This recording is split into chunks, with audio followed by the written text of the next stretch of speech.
Welcome to Key Conversations, where you get to connect with the best of the music business, unlocking the secrets to exploding your music career, presented by In the Key of Success. I'm your host, Cheryl B. Engelhardt. The conversations you're about to hear are between our special guest and participants of my MX4 course, the Marketing and Branding, Money-Making, Mentorship Mastermind for Musicians. They are singers, songwriters, composers, producers, and artists just like you, asking their burning questions of our experts while transforming their careers over 6 weeks. If you think this could be you, check out mx4course.com to schedule a free half-hour coaching call with me to see if we'd be a good fit. So, let's get started.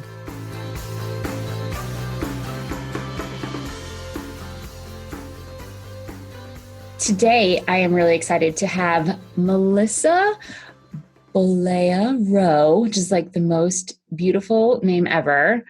And I think I said it right. Did I say it right? You said it correctly. Thank you. Yes. Owner, founder, musician, music publisher, goddess at Rhyme Partners. Rhymepartners.net is their website. And where you're going to be talking all things, who knows what, mostly publishing, I'm guessing, and licensing and placements. But I'm really excited to have you here. And so thank you for taking time out of your busy week. I know you guys are moving. There's like all the stuff. So thanks for being here. Oh, you're welcome. There's nothing I love more than talking about the music business. I mean, the good, the bad, the ugly, the good, all of it. Awesome. Yay. Well, I'm going to kick it off the way I normally do. And I just want to hear, I love people's stories and how they get to where they are. I know that you're a musician at heart and a performer and everything, but I want to hear how you sort of combined that hat and got to the owner of this super successful music company in Nashville on the Row. What do the cool kids call it? They call it Music Row. You know, when I listen to you say that back, I have to just go, I'm nodding, going, yes, that's true. But really, it just happened so, I don't want it to sound like it was really easy or anything, but it was definitely very organic. And I think it's just one of those things that when I started out, thank goodness that I was a little, there was a little bit of blindness in there because had I known, just like a lot of us, a lot of the hurdles that I'd have to cross, I might have kind of shrunk back and said, I can't do that. But fortunately, I just jumped right in. And so as things came along, I tackled them. And I think you got to love it so much with your heart and soul to do that. Because here in Music City, I mean, there are just every single day there's a transplant. There's someone who moves here. And so this has been over a decade now that I've been here, transplanted from Tampa, Florida. It's amazing. Over the years, there's been a lot of people come and go, and then there's ones that stick it out. So it's pretty amazing and awesome. Yeah. And 4 years I've had my office on Music Row. That's still pretty neat. That is super cool. If you look back, what are 2 or 3 events or highlights that you look at that helped sort of turn to organically get you to Music Row with your company? Well, one specifically I can remember was a decision. It was my decision that, and this was really tough, guys. I have no idea where you are in your lives and what you do to sustain, if you're now doing music full time or if you're doing something else to sustain it. But I very succinctly remember when I moved to Nashville, I thought to myself, no matter how much it hurts, no matter how much I suffer, no matter how many bowls of cereal I'm going to eat, I am going to work in the industry. I am not going to take. So for me, I was adamant that I would not take another job. And so what I had been doing back in Florida wasn't actually transferable to Nashville anyway, because I was always doing my music, but I had a very successful salon and I worked in a salon, and you can't ask 60 clients to move, 12 hours away. So yeah, I really didn't have an option in that regard to jump into it. So that was huge for me, is that one specific thing is that I made the decision. And listen, it was really hard. I went and spoke to some, why is the word escaping me? People who place you in jobs. I've never. Recruiters? Yeah, recruiters, headhunters. And I had this poker look on my face, and I was like, well, I want a job in the music industry and I need to make like $20 an hour. And believe me, I was like, inside going, this lady looks like she's about to kill me, because she did. She responded that way. She was like, you and 200 Belmont students, and there is just no way. And if you want to work, you'll take the work I give you. And I said, well, if you get something in the music industry, just please give me a call, and I walked out thinking, gosh, I think I really pissed that lady off, or maybe I just, but the truth of the matter was, guys, I was aiming for so much higher, just hoping I would land someplace comfortably. In other words, I was going to take $12 an hour if that was offered to me, but it didn't hurt to make her feel like if that higher paying job came along, I needed it in the music industry. And I did. A couple of days later, I got a phone call, and she said, listen, don't get excited about this. It's only 3 days. But there's an opening at Great American Country, which is the video network right on Music Row. And I said, I'll take it. And I remember, you guys all know that I start from the standpoint of a songwriter. So I'm going to get quirky and spiritual and musy on you and everything in this on top of being, a business owner. But in that moment, I said to God, I considered it a God wink. And I said, 3 days, just give me 3 days and I will make myself somehow indispensable there. And I did. I ended up having a career at Great American Country for several years. And that's the short story. But the truth of the matter was that I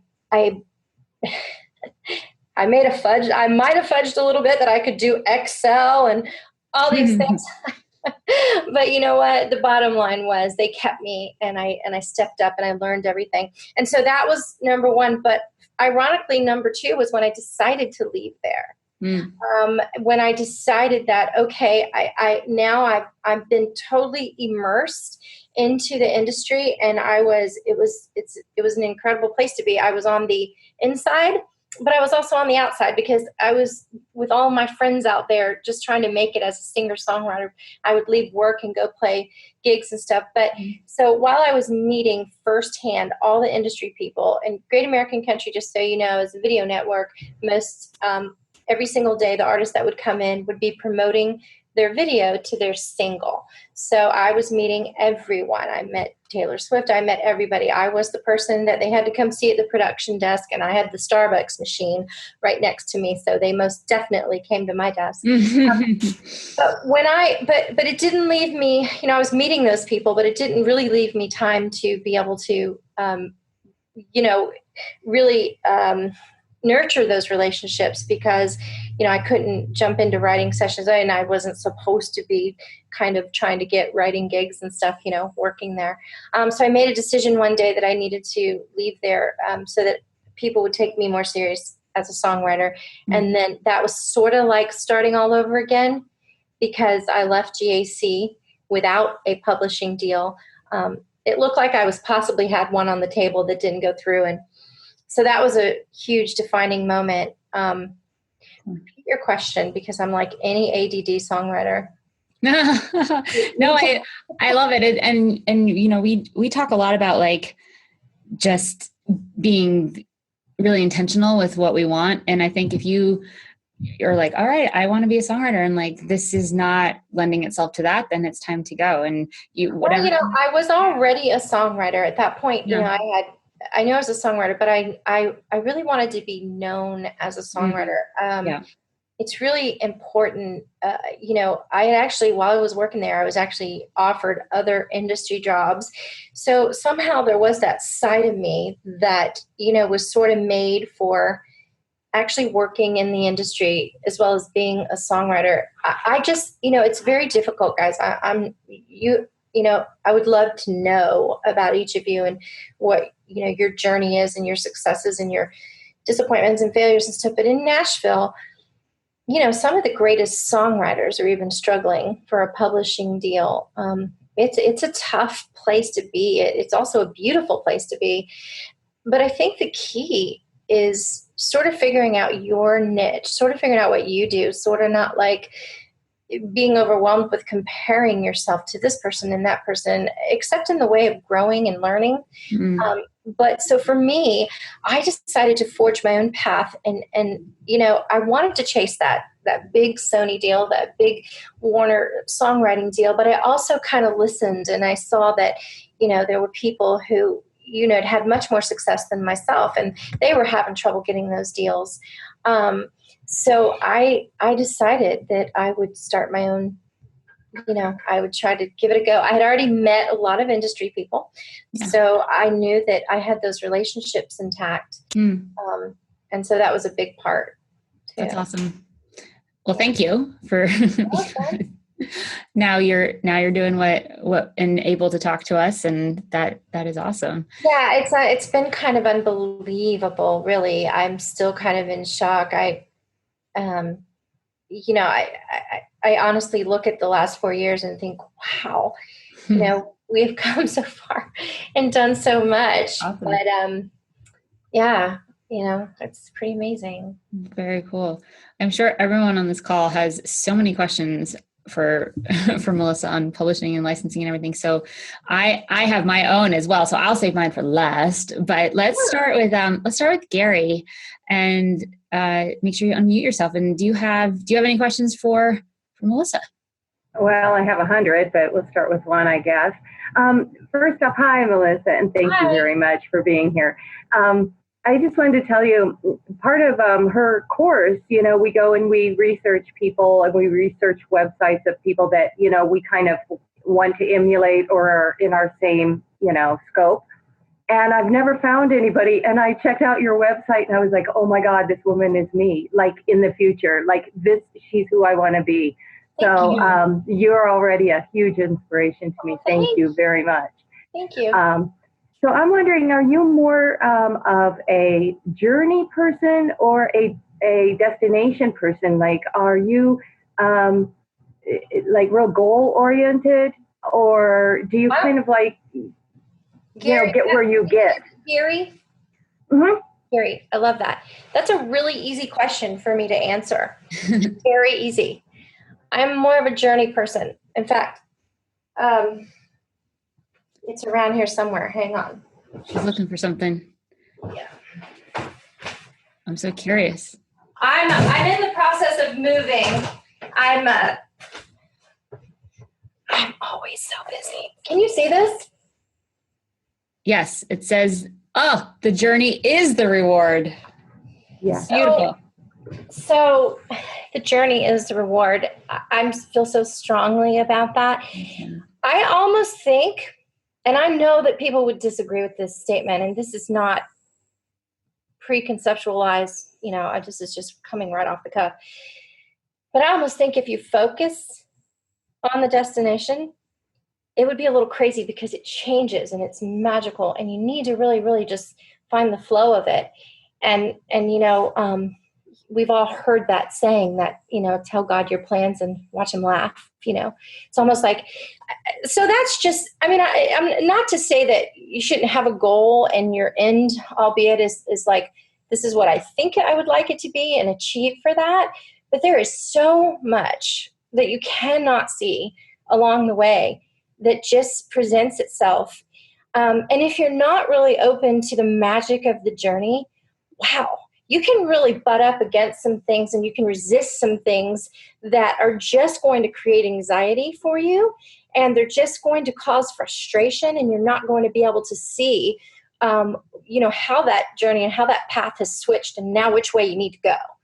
So, does that make sense? Very much so. Thank you. Yeah. I love that question, Gary, like so much. And we do so much like goal setting and strategy and stuff so that we know what actions we need to take to keep the movement going. Right. And like living the lifestyle of someone who's out to win a Grammy. This was my example. I wanted a Grammy by the time I turned 30, and I talk about this of several other episodes, I'm sure. But when I didn't hit that Grammy, I had like a year of panic attacks and anxiety and make wrong and like all this stuff. When I looked at it, I was like, but I also have toured nationally and got these licensing and have done 3 records. And I wasn't able to acknowledge all the steps I took because I was living the life of someone who was out to get a Grammy, even though that goal wasn't achieved yet. It was the process. And I finally was able to be like, all right, like, cool. That's something I'd love to have happen. That's a result I'd like to see, but that's not the end all be all. It's like, it is the journey. So I'm such a journey person too, Gary, in case you were wondering to ask me. Yes, I think that. I love Melissa's answer. Thank you. I think Cheryl, that's going to happen for you. I think that, just spiritually, what I do know and sense about you, and of course listen and you know, and involved in your music, I really do think that's going to happen for you. I really do. So you know, I mean, yeah. Journey can be. So is that something that, Gary, you've had some frustration with, or what makes you ask that question? I guess because every time I try to focus on, you know, a goal, like this is the be all and end all, I get sidelined by all these wonderful opportunities, and I'm choosing between opportunities, and the goal is still there, but it's not what's important anymore. It's like the journey becomes the most important thing. So it sounds like you have your answer within the question and what you just described to me. Like, I'm doing this and all these wonderful things happen. That's like, go that way. You know? Yeah.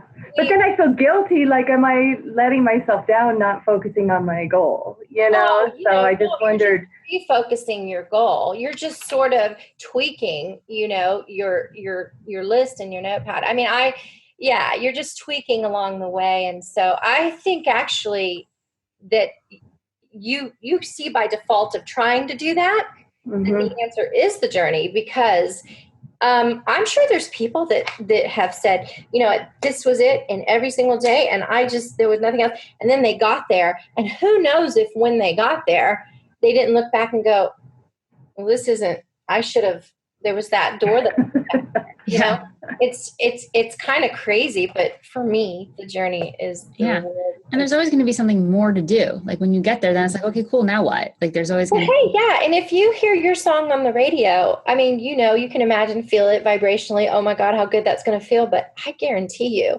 those steps along the way, that excitement of in that session, if it was writing with the artist or getting it to the publisher, those moments, that journey, getting it there, they're kind of the, you know, and I used to say all the time, you know, I know that this is going to happen. I know that this is going to happen. I don't know how, I don't know what state, which artist, so I'm going to really not miss the moments of the journey, the learning. I really commend you guys for doing what you're doing with Cheryl. This morning, ironically, I was looking for something, and as I was moving, no kidding, I could show you guys, but I won't get up and do that. I came across no less than, I kid you not, 50, maybe 100 lanyards of over the years that I have educated myself. It's so important because, you know, everybody, I'm assuming you guys have the heart for what you do. There's so many do, but let's face it. I mean, the craft is so important. It's not just all craft. People don't believe that. Our internal system doesn't believe a song that's strictly craft, even if it's good and it's crafted good. You know, there's got to be that balance of heart and craft. And for me, when I sort of hit that, that's when things just started, because early on, man, I had stories and I had songs, they were full of heart. And I remember playing them for publishers and they're like, it means something to me. I understood what the song meant, but I didn't understand how it needed to be universal, you know, things like that. So I commend you guys on taking courses, doing anything that you can to educate yourself, because that's been huge for me in my career. All right, stay tuned for next week when we're back talking with Melissa. We are going to get more into publishing side and how to get paid, where you should be located if you want to get some serious publishing going, all things Melissa. So stay tuned. See you next week. Please don't forget to rate and comment on iTunes and Stitcher Radio if you like this podcast. It's the best way to keep it going, get more subscribers, and continue to share this awesome information with the indie music community. Thank you, and we'll see you next time.